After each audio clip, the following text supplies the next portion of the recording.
ఆ పాపటకి అంత ప్రత్యేకత ఉన్నది. ఆ పాపట తీసేటప్పుడు ప్రారంభ స్థానంలో బొట్టు ఉండాలి. ఎందుకంటే నేను అంతకన్నా మాట్లాడకూడదు. ఒక్క విషయం మీరు గమనించండి, ఇక్కడ పెట్టుకున్న బొట్టు ఎప్పుడో అప్పుడు మరుగున పడుతుంది. మరుగున పడకుండా ఉండడం సాధ్యం కాదు. విశేషమైన చెమట పట్టింది, స్నానం చేశారు, లేకపోతే తెలియక ఏ పిల్లాడి చెయ్యో తగిలింది, ఇక్కడి ఉండేటటువంటి బొట్టు కొద్దిగా నిధనం అవ్వచ్చు.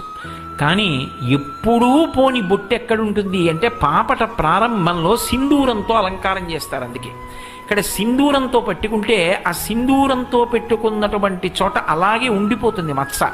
స్నానం చేసిన బొట్టు మరుగునబడలేదు అంటారు. అందుకే అది లక్ష్మీస్థానం.